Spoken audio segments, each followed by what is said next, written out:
Hi guys, welcome back to the channel. आज मैं discuss करूंगा delegate in C sharp.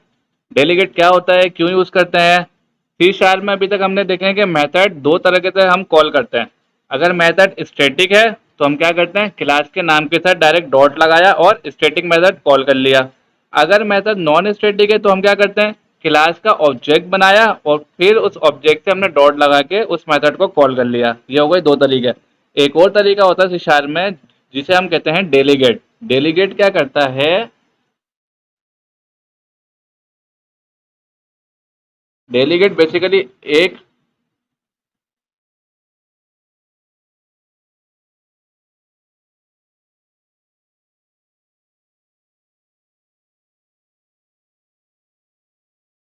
Delegate जो है ना, एक टाइप से फंक्शन पॉइंटर है which hold the reference of a method and call the method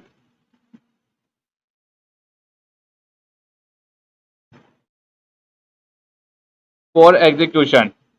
delegate क्या है, हमारा रेफरेंस पॉइंटर है। वो क्या करता है, किसी मेथड का रेफरेंस होल्ड करके रखता है। इससे हमें फायदा ये होता है कि हमें डायरेक्ट मेथड कॉल करने की जरूरत नहीं पड़ती।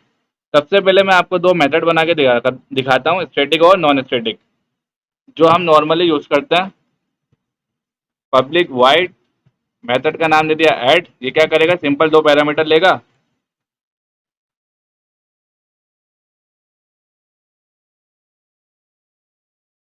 वो दो पैरामीटर को क्या करेगा, ऐड करके प्रिंट कर देगा। एक मेथड और बनाता हूँ, उसका नाम रख दूंगा पब्लिक स्टैटिक। ये रिटर्न करेगा स्ट्रिंग और हेलो नाम रख दिया। इसमें भी एक पैरामीटर ले लेते हैं।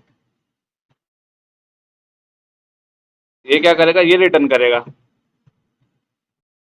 जो पैरामीटर आ रहा है मैंने उसी को रिटर्न कर दिया। अब देखो गाइस, मेरे पास एक नॉन स्टैटिक मेथड है और एक स्टैटिक मेथड है। ठीक है, अब मैं क्या करूंगा, इन दोनों को कॉल करूंगा। प्रोग्राम की क्लास का ऑब्जेक्ट बनाऊंगा।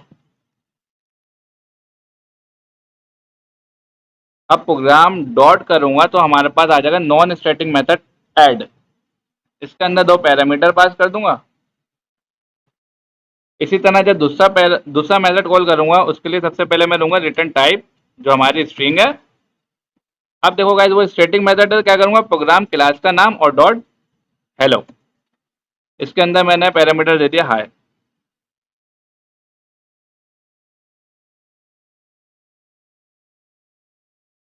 इसको हम प्रिंट करा लेंगे।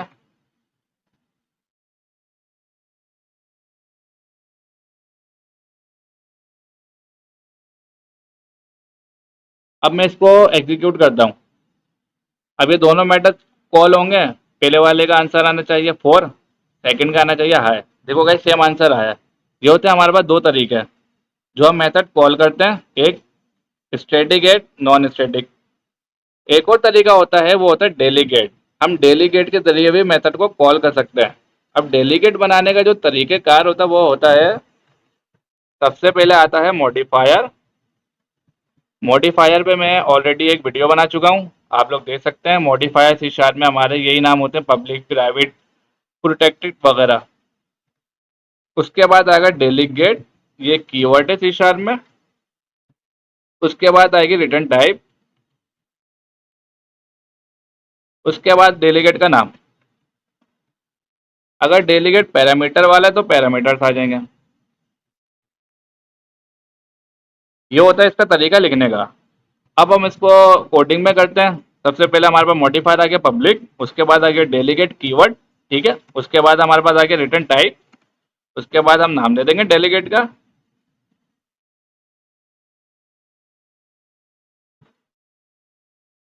उसमें भी हम सेम पैरामीटर दे देंगे। ठीक है। अब एक चीज नोट करो, ये बहुत इंपॉर्टेंट है और इंटरव्यू में भी पूछी जाती है। ये देखो, मुझे ना इस मेथड के लिए डेलीगेट बनाना था। अब इस मेथड की रिटर्न टाइप क्या है, वाइड। तो मैंने क्या किया, मैंने डेलीगेट का भी वाइड रिटर्न टाइप कर दिया। ये इसका रूल है, सेम रिटर्न टाइप होने चाहिए और सेम पैरामीटर पास होने चाहिए। यहाँ भी दो पैरामीटर पास हो रहा है, यहाँ पे भी दो पैरामीटर पास कर दिया है। ये तो बन गया डेलीगेट इस मेथड के लिए। अब हम बनाते हैं डेलीगेट सेकंड मेथड के लिए। सेम हमने करा, लेकिन इस बार रिटर्न टाइप क्या है इसकी गाइस, स्ट्रिंग है, हमने स्ट्रिंग कर दी। नाम सेम नहीं रख सकते, हमने क्या किया, हेलो डेलीगेट कर दिया। अब इसमें दो पैरामीटर हैं तो ये गलत हो जाएगा, वो वाला मेथड ले रहा है सिर्फ एक पैरामीटर स्ट्रिंग में। गाइस ये बन गया हमारे पास दो डेलीगेट। अब हमने क्या किया, दोनों मेथड को दो डेलीगेट असाइन कर दिया है। अब हम डायरेक्ट मेथड कॉल नहीं करेंगे रन टाइम पे, हम कॉल करेंगे डेलीगेट को। सबसे पहले मैंने ऐड डेलीगेट का ऑब्जेक्ट बनाया। अब प्रोग्राम क्लास का तो ऑब्जेक्ट बना हुआ है, अब मैंने क्या करा, प्रोग्राम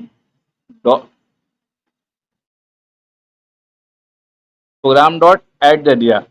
अब मैंने क्या करा, इस डेलीगेट को मैंने ये ऐड मेथड असाइन कर दिया, ठीक है।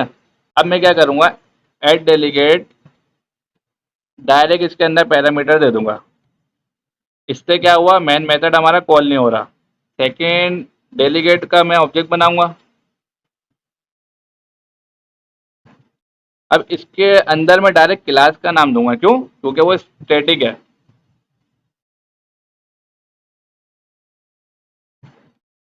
Program dot hello. अब मैं सिर्फ इसको मेथड दे रहा हूं, क्योंकि इसमें पैरामीटर पास नहीं कर रहा। जब मैं डेलीगेट कॉल करूंगा ना, तब मैं मेथड वो पैरामीटर पास करूंगा। अब मैं क्या करूंगा, सबसे पहले रिटर्न टाइप लूंगा।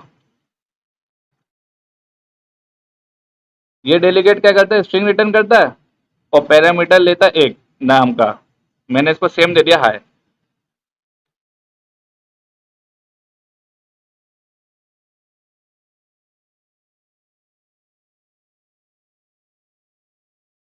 मैंने इसको प्रिंट करा लिया हेलो रिजल्ट, ठीक है। अब मैं इसको कॉल करके चेक करता हूँ, डेफिनेटली आंसर सेम आने चाहिए। ये देखो आंसर सेम आ गए। टू को प्लस करा, फोर आ गया, और ये मेरा हार्ड कोड था हेलो, और ये मैंने पैरामीटर पास किया था हाय। अब देखो गाइस, इससे हमें फायदा ये हुआ, हमने डेलीगेट बना दिया, लेकिन हमने डायरेक्ट मेथड कॉल नहीं करे। उस मेथड को हमने डेलीगेट को दे दिया, डेलीगेट ने उस मेथड का रेफरेंस होल्ड करा और हमें क्या करा, ये असाइन कर दिया। अब हमने क्या करा, डेलीगेट को कॉल करा और डायरेक्ट अपने मेथड की वैल्यूज आ गई। एक और चीज़ होती है इसमें, जैसे मैंने ये ऐड डेलीगेट का ऑब्जेक्ट बनाया हुआ है, अब मैं करता हूँ उस पर डॉट इन्वॉक। अब डॉट इन्वॉक कर दिया ना, ये एज अ मेथड काम करेगा। इससे हमें फ़ायदा ये होगा कि हम यहाँ पे नल चेक करा सकते हैं। अगर कोई डेलीगेट के अंदर इसको कुछ भी नहीं मिला, तो ये कम से कम ब्रेक नहीं करेगा, नल रेफरेंस चेक कर लेगा। आई होप गाइस कि आपको डेलीगेट समझ में आया होगा। नेक्स्ट वीडियो में मैं आपको बताऊंगा मल्टी डेलीगेट्स क्या होते हैं। जब तक वीडियो एंजॉय करें, लाइक करें, सब्सक्राइब करें। मिलते हैं फिर नेक्स्ट पार्ट में।